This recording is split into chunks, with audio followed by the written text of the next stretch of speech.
Hello hi dears ಎಲ್ರಿಗೂ ನಮಸ್ಕಾರ. ಎಲ್ಲರೂ ಹೇಗಿದ್ದೀರಾ? ಎಲ್ಲರೂ ಚೆನ್ನಾಗಿದ್ದೀರಾ ಅಂತ ಅಂದ್ಕೊಳ್ತೀನಿ. So welcome back to my YouTube channel ನಿಮ್ಮ ವ್ಲಾಗ್ಸ್. ಸೊ ಇವತ್ತಿನ ಎರಡು ಕನಸು ಎಪಿಸೋಡ್ 8. ಈ ಎಪಿಸೋಡ್ ತುಂಬ ಇಂಟ್ರೆಸ್ಟಿಂಗ್ ಆಗಿದೆ. ಬಿಕಾಸ್ ನಮ್ಮ ಶರತ್ ಹಾಗೆ ನಿತ್ಯ ಜಗಳ ಆಡೋದಂತೂ ಕಾಮನ್ ಆಗಿಬಿಟ್ಟಿದೆ. ಬಟ್ ಈ ಎಪಿಸೋಡಲ್ಲಿ ಶರತ್ ನಿತ್ಯಗೆ ತುಂಬ ಬೈದಿದ್ದಾನೆ. ಯಾಕೆ ಏನು ಅಂತ ಈ ಎಪಿಸೋಡಲ್ಲಿ ತಿಳ್ಕೊಳ್ಳಿ. ಹಾಗೆ ನಮ್ಮ ಚಿರು ಯಾರು, ನಮ್ಮ ಚಿರು ಹೇಗೆ ಸಿಗ್ತಾ, ನಿತ್ಯಗೆ ಅವ್ರ ಫ್ಯಾಮಿಲಿ ಅಂತ ಯಾರ್ಯಾರಿದ್ದಾರೆ ಅನ್ನೋದನ್ನೆಲ್ಲ ಈ ಎಪಿಸೋಡಲ್ಲಿ ಹೇಳಿದ್ದೀನಿ. ಸೊ ಈ ಎಪಿಸೋಡನ್ನ ನೋಡ್ಕೊಂಡು ಬನ್ನಿ. ಪ್ರೀತಿಯ ಮೊದಲ ಹೆಜ್ಜೆ ಕೋಪ. ಕೆಲವು ದಿನಗಳ ನಂತರ ಕ್ಲಾಸಲ್ಲಿ 2 ಗುಂಪುಗಳನ್ನ ಮಾಡಲಾಗುತ್ತೆ. ನಿತ್ಯ ಮತ್ತು ಶ್ರುತಿ ಗ್ಯಾಂಗ್ ಸೈನ್ಸ್ ಲ್ಯಾಬಲ್ಲಿ ಏನೋ ಪ್ರಾಕ್ಟೀಸ್ ಮಾಡ್ತಿದ್ರು. ಸ್ಯಾಂಡಿ ಮತ್ತು MD ಅಲ್ಲಿಗೆ ಬಂದರು. ಅವ್ರು ಫಸ್ಟೇ ಗೊತ್ತಲ್ವಾ, ಸ್ವಲ್ಪ ಕಿಡಿಗೇಡಿಗಳ ಥರ ಏನಾದರೂ ಒಂದು ಕಿತಾಪತಿ ಮಾಡಬೇಕನ್ನೋದೇ ಅವ್ರ ಉದ್ದೇಶ ಆಗಿರುತ್ತೆ.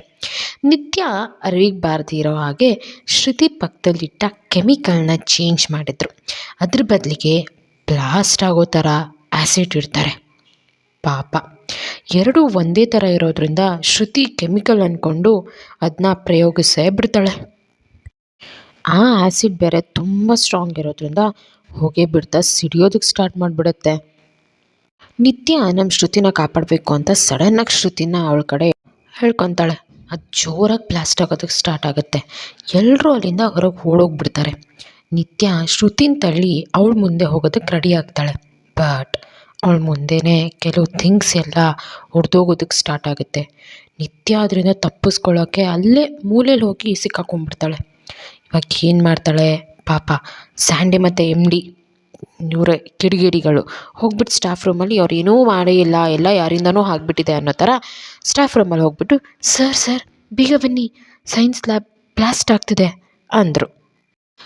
ಅಲ್ಲಿಗೆ ಪ್ರಿನ್ಸಿಪಲ್, ಶರತ್ ಹಾಗೆ ಎಲ್ಲ ಸ್ಟಾಫ್ಸೂ ಸೈನ್ಸ್ ಲ್ಯಾಬ್ ಹತ್ರ ಬರ್ತಾರೆ. ಎಲ್ಲರೂ ಗಾಬರಿಯಿಂದ ಹೆತ್ತರೋಗ್ಬಿಟ್ಟಿರ್ತಾರೆ. ಶರತ್, ಹೇಗಾಯ್ತಿದೆಲ್ಲ? ಎಲ್ಲರೂ ಸೇಫಾಗಿದ್ದೀರಲ್ವಾ? ಎಲ್ಲರೂ ಹೊರಗೆ ಬಂದಿದ್ದೀರಲ್ವಾ ಅಂತ ಕೇಳ್ದ. ಶ್ರುತಿ, ನಿತ್ಯ ಸರ್, ನಿತ್ಯ ಒಳಗೆ ಸಿಕ್ಕಾಕೊಂಡಿದ್ದಾಳೆ ಸರ್ ಅಂತ ಜೋರಾಗಿ ಅಳೋದಕ್ಕೆ ಸ್ಟಾರ್ಟ್ ಮಾಡಿದ್ಲು. ಶರತ್, ವಾಟ್, ನಿತ್ಯನಾ? ಓ ಗಾಡ್ ಅಂತ ಒಳಗೆ ಹೋಗ್ತಾನೆ. ಪ್ರಿನ್ಸಿಪಲ್, ಶರತ್ ಸರ್ ಹುಷಾರು ಅಂತಾರೆ. ಶರತ್ ಬೇಗ ಒಳಗೆ ಹೋಗ್ಬಿಟ್ಟು ಮೂಲೆಯಲ್ಲಿ ನಿಂತಿದ್ದ ನಿತ್ಯನ ನೋಡ್ತಾನೆ. ನಿತ್ಯ ನಡಕ್ತಾ ಇರ್ತಾಳೆ, ಮೂಲೆಯಲ್ಲಿ ನಿಂತ್ಕೊಂಡಿರ್ತಾಳೆ. ಶರತ್ ಅವಳನ್ನ ಬ್ಲಾಸ್ಟ್ ಆಗೋ ಅಷ್ಟರಲ್ಲಿ ಈಚೆ ಕರ್ಕೊಂಬಂದ್ಬಿಡ್ತಾನೆ. ಆಮೇಲೆ ಅದು ಬ್ಲಾಸ್ಟ್ ಆಯಿತು. ಶರತ್, ಹೇಗಾಯ್ತಿದೆಲ್ಲ? ಸ್ಯಾಂಡಿ, ಸರ್ ಅದು ಕೆಮಿಕಲ್ ಹಾಕೋ ಬದಲು ಆ್ಯಸಿಡ್ ಹಾಕಿದ್ರು ಅನಿಸುತ್ತೆ, ಅದಕ್ಕೆ ರಿಯಾಕ್ಟ್ ಆಗಿದೆ. ಶರತ್, ವಾಟ್, ಆ್ಯಸಿಡ್ಡಾ? ಯಾರು ಈ ಥರ ಮಾಡಿದ್ದು? ಅಲ್ಲಿ ಯಾರು ಪ್ರಾಕ್ಟೀಸ್ ಮಾಡ್ತಿದ್ರು? ಮಾತಾಡಿ ಅಂತ ಜೋರಾಗಿ ಗದರ್ತಾನೆ. ಶ್ರುತಿ, ಸರ್ ಅದು ಅಂತ ತೊದಲ್ತಾ ಇದ್ಲು. ಅಷ್ಟರಲ್ಲಿ ನಿತ್ಯ, ನಾನೇ ಸರ್ ಅಂದ್ಬಿಡ್ತಾಳೆ. ಶರತ್, ವಾಟ್, ನೀನಾ? ಹಾಗಾದರೆ ಇದ್ರ ಇನ್ಚಾರ್ಜ್ ಯಾರು ಅಂತ ಕೋಪದಲ್ಲಿ ಕೇಳ್ತಾನೆ. ನಿತ್ಯ ಅಳ್ತಾ, ನಾನೇ ಸರ್ ಅಂತಾಳೆ. ಶರತ್, ವಾಟ್, ಇನ್ಚಾರ್ಜರ್ ನೀನೇ? ಹಾಗೆ ಇದು ಬ್ಲಾಸ್ಟ್ ಆಗಿರೋದು ನಿನ್ನಿಂದನೇನಾ? ಬೇರೇನು ಬರೋದೇ ಇಲ್ಲ ಅಲ್ವಾ ನಿಂಗೆ ನಿತ್ಯ? ಯಾವಾಗಲೂ ಏನೋ ಒಂದು ಮಾಡ್ತಾನೆ ಇರ್ತೀಯ. ಯಾಕಿಷ್ಟು ಬೇಜವಾಬ್ದಾರಿತನದಿಂದ ಇರ್ತೀಯ ನೀನು? ಹಾಂ. ನಿತ್ಯ, ಸರ್ ಅದು ನಾನು. ಶರತ್, ಶಟಪ್, ಇನ್ನೇನು ಸರಿ ಹೋದೆ ಅನ್ನೋಷ್ಟು ಏನಾದರೂ ಒಂದು ಎಡವಟ್ಟು ಮಾಡಿರ್ತೀಯ ಅಲ್ವಾ? ಇಷ್ಟು ದುರಾಂಕಾರ ಒಳ್ಳೆಯದಲ್ಲ ನಿತ್ಯ. ಕಾಲೇಜ್ ಟಾಪರ್ ಆದರೆ ಸಾಲದು, ಹೆಣ್ಣು ಅಂದರೆ ಸಂಸ್ಕಾರ ಇರಬೇಕು, ಸಂಸ್ಕಾರ. ಇದೇನಾ ನಿಮ್ಮ ಅಪ್ಪ ಅಮ್ಮ ನಿಂಗೆ ಹೇಳ್ಕೊಟ್ಟಿರೋದು? ಹಾಂ. ನಿತ್ಯ ಅವನ ಮಾತುಗಳಿಗೆ ದುಃಖ ತಡೆಯೋಕ್ಕಾಗದೆ ಜೋರಾಗಿ ಅಳೋದಕ್ಕೆ ಶುರು ಮಾಡ್ತಾಳೆ. ಪಾಪ ಅವಳದೇನು ತಪ್ಪಿದೆ? ಶರತ್, ಅಳ್ಬೇಡಮ್ಮ ಅಳ್ಬೇಡ. ಅಲ್ಲ, ನಿಂಗೆ ಕೆಮಿಕಲ್ ಯಾವುದು ಆ್ಯಸಿಡ್ ಯಾವುದು ಗೊತ್ತಾಗಿಲ್ವಾ ಅಂದ. ನಿನ್ನ ಜೀವ ಹೋಗೋದಲ್ಲದೆ ಎಲ್ಲರ ಜೀವನನೂ ತೆಗಿತಿದ್ಯಲ್ಲ. ನೋಡು, ನಾಳೆ ನಿಮ್ಮ ಅಪ್ಪ ಅಮ್ಮನ್ನ ಕರ್ಕೊಂಡು ಬಾ ಕಾಲೇಜ್ಗೆ, ಅರ್ಥ ಆಯ್ತಾ ಅಂದ. ಪ್ರಶಾಂತ್ ಅವಳ ಸಂಕಟ ನೋಡೋಕ್ಕಾಗದೆ, ಸರ್ ಪ್ಲೀಸ್ ಬಿಟ್ಬಿಡಿ ಅಂದ. ಶರತ್, ಮಧ್ಯೆ ಯಾರೂ ಮಾತಾಡೋ ಹಾಗಿಲ್ಲ. ನಿತ್ಯ ನಾಳೆ ಅವ್ರ ಅಪ್ಪ ಅಮ್ಮನ ಕರ್ಕೊಂಡು ಬರಲೇಬೇಕು ಅಷ್ಟೇ ಅಂತ ವಾರ್ನ್ ಮಾಡ್ತಾನೆ. ನಿತ್ಯ, ಇಲ್ಲ ನಾನು ಕರ್ಕೊಂಡು ಬರಲ್ಲ. ಶರತ್, ಅವನ ಕೋಪ ಮಿತಿ ಮೀರಿ ಹೋಗಿ ಅವಳು 2 ತೋಳುಗಳನ್ನ ಹಿಡ್ಕೊಂಡು ಯಾಕೆ ಕರ್ಕೊಂಡು ಬರಲ್ಲ ಹಾಂ, ನಾಳೆ ನಿನ್ನ ತಂದೆ ತಾಯಿ ಬರಲಿಲ್ಲ ಅಂದರೆ ನಿನ್ನ ಕಾಲೇಜಿಂದ ಸಸ್ಪೆಂಡ್ ಮಾಡ್ತೀನಿ ಅಂದರು. ನಿತ್ಯ ಜೋರಾಗಿ ಅಳ್ತಾ ಅವನಿಂದ ಕೈ ಬಿಡಿಸ್ಕೊಂಡು ಅಲ್ಲಿಂದ ಓಡೋಗ್ತಾಳೆ. ಪ್ರಿನ್ಸಿಪಲ್ ನಿತ್ಯನ ಹುಡ್ಕೊಂಡು ಬರ್ತಾರೆ. ಅವಳು ಒಬ್ಬಳೇ ಕೂತ್ಕೊಂಡು ಜೋರಾಗಿ ಅಳ್ತಿದ್ಲು. ಪ್ರಿನ್ಸಿಪಲ್ ನಿತ್ಯಳನ್ನ ನೋಡಿ ನಿತ್ಯ ಅಂದರು. ನಿತ್ಯ ಎದ್ದು ನಿಂತು, ಸರ್, ನನಗೆ ಗೊತ್ತಿಲ್ಲದೆ ಮಾಡಿರೋ ತಪ್ಪಿಗೆ ಸಸ್ಪೆಂಡ್ ಆಗೋ ಶಿಕ್ಷೆ ಕೊಟ್ರಲ್ವಾ ಸರ್, ನಿಮಗೆಲ್ಲ ಗೊತ್ತಲ್ಲ ಸರ್, ನನ್ನ ಅಪ್ಪ ಅಮ್ಮನ ಹೇಗೆ ಕರ್ಕೊಂಡು ಬರಲಿ, ಅದು ಅವ್ರಿಗೆ ಯಾಕೆ ಅರ್ಥ ಆಗ್ತಿಲ್ಲ ಅಂತ ಹೇಳಿದ್ಲು. ಪ್ರಿನ್ಸಿಪಲ್, ಅಳ್ಬೇಡ ನಿತ್ಯ, ನಾನು ನಿನ್ನ ಬೇರೆ ಕಾಲೇಜಿಗೆ ಸೇರಿಸೋ ವ್ಯವಸ್ಥೆ ಮಾಡ್ತೀನಿ. ಇದು ಅವರಪ್ಪನ ಕೈ ಕೆಳಗಡೆ ಇರೋ ಕಾಲೇಜ್, ನಾವು ಏನೂ ಮಾಡಲಿಕ್ಕಾಗಲ್ಲ, ಅಧಿಕಾರ ಅವರಿಗಿದೆ. ಅಳ್ಬೇಡಮ್ಮ, ಸಮಾಧಾನ ಮಾಡ್ಕೊ ಅಂಥೇಳಿ ಅಲ್ಲಿಂದ ಹೋಗ್ತಾರೆ. ಅವ್ರು ಇನ್ನೂ ಏನು ಮಾಡೋದಕ್ಕೆ ಸಾಧ್ಯ, ಇನ್ನೆಷ್ಟು ಅಂತ ಅವರು ಸಮಾಧಾನ ಮಾಡ್ತಾರೆ. ಈ ಕಡೆ ಪ್ರಶಾಂತ್ ಮತ್ತು ಶ್ರುತಿ ಶರತ್ ಸರ್ ಹತ್ರ ಬರ್ತಾರೆ. ಶರತ್ ಅವ್ರನ್ನ ನೋಡಿ, ಏನು ಅವಳ ಪರ ವಹಿಸೋಕೆ ಬಂದಿದ್ದೀರಾ, ಏನು ಬೇಕಾಗಿಲ್ಲ, ಹೊರಡಿ ಇಲ್ಲಿಂದ ಅಂತ ಹೇಳ್ತಾನೆ. ಶ್ರುತಿ ನಿಧಾನಕ್ಕೆ, ಸರ್, ಆ್ಯಸಿಡ್ ಹಾಕಿದ್ದು ನಿತ್ಯ ಅಲ್ಲ, ನಾನು ಅಂದ್ಬಿಟ್ಲು. ಶರತ್, ವಾಟ್, ನೀನಾ, ಏನೋ ಫ್ರೆಂಡ್ಸ್ನ ವಹಿಸ್ಕೊಳ್ತಾ ಇದೆಯಾ? ಶ್ರುತಿ, ಇಲ್ಲ ಸರ್, ಅವಳು ನನ್ನ ಕಾಪಾಡಬೇಕು ಅಂತ ಅವಳ ಮೇಲೆ ಹಾಕ್ಕೊಂಡ್ಳು ಅಷ್ಟೆ, ಅದೇ ನಿಜ. ಆ್ಯಸಿಡ್ನ ನಿಜವಾಗ್ಲೂ ಹಾಕಿದ್ದು ನಾನು, ಅದನ್ನ ನಿತ್ಯ ಹೇಳೋಕೆ ಬಿಡಲಿಲ್ಲ. ಶಿಕ್ಷೆ ಆಗಬೇಕಿದ್ರೆ ನಂಗೆ ಆಗಬೇಕು. ಪಾಪ ಸರ್ ನಿತ್ಯ, ನಾನು ತರೋವಾಗ ಚೆಕ್ ಮಾಡಿನೇ ತಂದಿದ್ದು, ಆದರೆ ಅದು ಹೇಗೆ ಆ್ಯಸಿಡಾಗಿ ಬದಲಾಯಿತು ನನಗಂತೂ ಗೊತ್ತಿಲ್ಲ. ಅದು ಸಿಡಿದಾಗ ನಾನು ಸಾಯಬೇಕಿತ್ತು, ಆದರೆ ನಿತ್ಯ ನನ್ನ ಕಾಪಾಡಿದ್ಲು. ಅವಳು ನನ್ನ ತಳ್ಳಿ ಅವಳಲ್ಲೇ ಸಿಕ್ಬಿದ್ಲು. ಭಯದಲ್ಲಿ ನಂಗೆ ಏನೂ ತೋಚಲಿಲ್ಲ. ನನ್ನ ಕಾಪಾಡೋಕ್ಕೆ ತಪ್ಪು ಅವಳ ಮೇಲೆ ಹಾಕ್ಕೊಂಡ್ಳು.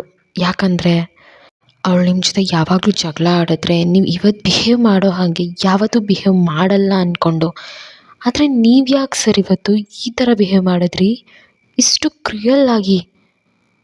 ಶರತ್, ಅಲ್ಲ ಶ್ರುತಿ, ಅವಳು ತುಂಬ ಹುಡುಗಾಟ ಮಾಡ್ತಾಳೆ, ಅಷ್ಟು ಹುಡುಗಾಟ ಒಳ್ಳೆಯದಲ್ಲ. ಇದರಿಂದ ಮುಂದೆ ಅವಳಿಗೆ ತೊಂದರೆ ಆಗೋದು.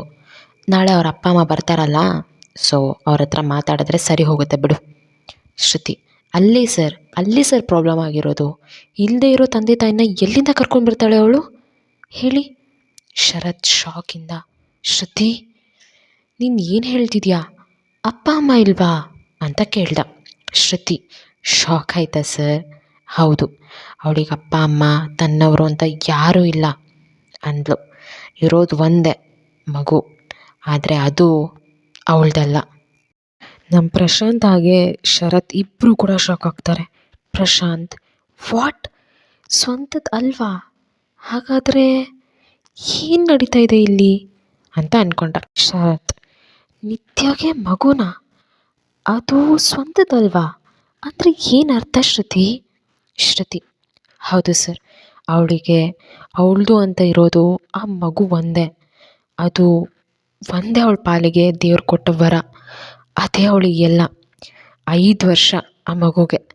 ಅವತ್ತು ಇಂಪಾರ್ಟೆಂಟ್ ಕ್ಲಾಸ್ ದಿನ ಓಡೋದ್ಲಲ್ಲ, ಅದು ಆ ಮಗುಗೋಸ್ಕರನೇ. ಆ ಮಗು ಅಂದರೆ ಪ್ರಾಣ ಸರ್ ಅವಳಿಗೆ. ಆ ಮಗುನ ನೋಡ್ಕೊಳ್ಳೋಕ್ಕೆ ಹಗಲು ರಾತ್ರಿ ಅಂದೆ ಕಾಲೇಜ್ನೂ ನೋಡಿಕೊಂಡು ನೈಟ್ 10 ಗಂಟೆ ಆದರೂ ಪಾರ್ಟ್ ಟೈಮ್ ವರ್ಕ್ ಮಾಡ್ತಾಳೆ ಸರ್. ಹಾಗೆ ಹೇಳ್ತಿದ್ದಾಗೆ ಶರತ್ ಮನ್ಸಿಗೆ ಕರಗ್ತುತ್ತೆ. ಹಾಗೆ ಸ್ವಲ್ಪ ಸ್ವಲ್ಪ ಸಮಾಧಾನ ಕೂಡ ಆಗ್ತಿರತ್ತೆ. ಶ್ರುತಿ, ನಿತ್ಯ ಇಷ್ಟೆಲ್ಲ ಮಾಡಿ ಮಗುನ ನೋಡಿಕೊಂಡು ಹಾಗೆ ಕಾಲೇಜ್ ಕಡೆ ಗಮನ ಕೊಡ್ತಾ ತನ್ನೆಲ್ಲ ನೋವುಗಳನ್ನ ಮರೆಯೋದಕ್ಕೆ ಸರ್ ಈ ಥರ ತುಂಟಾಟ ಆಡ್ತಿರ್ತಾಳೆ. ಅದರಿಂದ ಕೂಡ ಯಾರಿಗೂ ತೊಂದರೆ ಆಗಿಲ್ಲ ಸರ್. ತಂದೆ ತಾಯಿ ಇಲ್ಲ ಅಂತ ಕೊರಗ್ತಾ ಕೂರೋ ಪೈಕಿ ಅಲ್ಲ ಸರ್ ಅವಳು. ಆದರೆ ನೀವಿವತ್ತು ಆಡಿರೋ ಮಾತಿಂದ ಅವಳು ಎಷ್ಟು ನೊಂದಿದ್ದಾಳೆ ಅಂತ ನಂಗೆ ಮಾತ್ರ ಗೊತ್ತು ಅಂತ ಹೇಳಿದ್ಲು.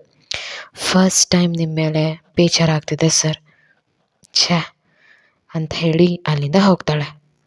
ಪ್ರಶಾಂತ್ಗೆ ಒಂದು ಕಡೆ ಬೇಜಾರಾಗಿದ್ದರೆ ಇನ್ನೊಂದು ಕಡೆ ನಿತ್ಯ ಮಗು ಅವಳ್ದಲ್ಲ ಅನ್ನೋದು ಗೊತ್ತಾಗಿ ಅವನಿಗೆ ತುಂಬ ಸಮಾಧಾನ ಆಗ್ತಿರುತ್ತೆ.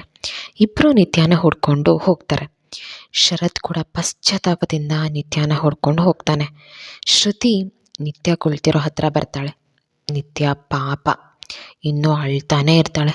ಶ್ರುತಿ ಅವಳ ಮೇಲೆ ಕೈ ಇಟ್ಟು ನಿತ್ಯ ಅಂತಾಳೆ. ನಿತ್ಯ ಶ್ರುತಿನ ತಪ್ಕೊಂಡು ಜೋರಾಗಿ ಅಳಕ್ಕೆ ಸ್ಟಾರ್ಟ್ ಮಾಡ್ತಾಳೆ. ಶರತ್ ನಿತ್ಯನ ದೂರದಿಂದ ನೋಡಿಕೊಂಡು ನಿಂತ್ಕೊಂಡಿರ್ತಾನೆ. ನಿತ್ಯ, ಶ್ರುತಿ ನೀನೇ ಹೇಳು, ನಂಗೆ ಒಳ್ಳೆ ಸಂಸ್ಕಾರ ಇಲ್ವಾ? ಹಾಂ ಶ್ರುತಿ, ಸರಿ ಇಲ್ವಾ? ನಾನು ಸರಿ ಇಲ್ವಾ? ಹಾಗಾದರೆ ನಾನು ಏನು ತಪ್ಪು ಮಾಡಿದೆ ಶ್ರುತಿ? ನಾನು ನಾಳೆಯಿಂದ ಕಾಲೇಜಿಗೆ ಬರೋ ಹಾಗಿಲ್ವಂತೆ. ಬರಬೇಕು ಅಂದರೆ ಅಪ್ಪ ಅಮ್ಮ ಬರಬೇಕಂತೆ. ಇಲ್ಲದೆ ಇರೋ ಅಪ್ಪ ಅಮ್ಮನ ಎಲ್ಲಿಂದ ಕರ್ಕೊಂಡು ಬರಲಿ ಶ್ರುತಿ ಅಂತ ಜೋರಾಗಿ ಅಳ್ತಾಳೆ. ನಿತ್ಯ ಶ್ರುತಿ ಒಬ್ಬರನ್ನೊಬ್ಬರು ತಪ್ಕೊಂಡು ಅಳ್ತಿರೋದು ನೋಡಿ ಶರತ್ಗೆ ತುಂಬ ಬೇಜಾರಾಗುತ್ತೆ. ಪ್ರಶಾಂತ್, ಅಳ್ಬೇಡ ಶ್ರುತಿ, ಸಂಕಟ ಆಗುತ್ತೆ, ನಿಂಗೆ ನಾವಿದ್ದೀವಿ, ಸಮಾಧಾನ ಮಾಡ್ಕೊ ಅಂತ ಹೇಳ್ದ. ಶ್ರುತಿ, ನೋಡು ಶ್ರುತಿ, ಅಳ್ಬೇಡ, ನೀರು ಕುಡಿ, ಯಾಕೆ ಇಷ್ಟು ಎಮೋಷ್ನಲ್ ಆಗ್ತಾಯಿದೆಯಾ? ಕಂಟ್ರೋಲ್ ಮಾಡ್ಕೊ, ನಾನಿದ್ದೀನಿ ನಿನಗೆ, ಪ್ಲೀಸ್ ಅಂತ ಸಮಾಧಾನ ಮಾಡಿದ್ಲು. ನಿತ್ಯ, ಮತ್ತು ನೋಡು ಶ್ರುತಿ, ಅವ್ರು ಹೇಗೆ ಮಾತಾಡ್ತಾರೆ? ಪ್ರಶಾಂತ್, ನಿತ್ಯ, ಅವ್ರಿಗೆ ನಿನ್ನ ಬಗ್ಗೆ ಗೊತ್ತಿಲ್ಲ, ಅದಕ್ಕೆ ಆ ರೀತಿ ಮಾತಾಡ್ಬಿಟ್ಟಿದ್ದಾರೆ, ಬಿಡು ನಿತ್ಯ ಹೋಗಲಿ. ಶರತ್ ಹತ್ತಿರ ಬಂದು ನಿತ್ಯ ಅಂತಾಳೆ. ನಿತ್ಯ ಥಟ್ ಅಂತ ಮೇಲೆ ಎದ್ದೇಳಿ ನಿಂತ್ಕೊಂಡ್ಳು. ಶರತ್, ಅದು ನಿತ್ಯ, ಅದು ನಿತ್ಯ, ಪ್ಲೀಸ್ ಸರ್, ನಾನು ನಾಳೆಯಿಂದ ಕ್ಲಾಸಿಗೆ ಬರೋಲ್ಲ, ಪದೇ ಪದೇ ಹೇಳಿದ್ನೇ ಹೇಳಿಬಿಡಿ ಅಂದಳು. ನನ್ನ ತಂದೆ ತಾಯಿನೂ ಬರಲ್ಲ, ಯಾಕೆ ಅಂದರೆ ನಂಗೆ ಯಾರೂ ಇಲ್ಲ ಅಂತ ಜೋರಾಗಿ ಅಳ್ತಾ ಅಲ್ಲಿಂದ ಎದ್ದು ಹೋದ್ಲು.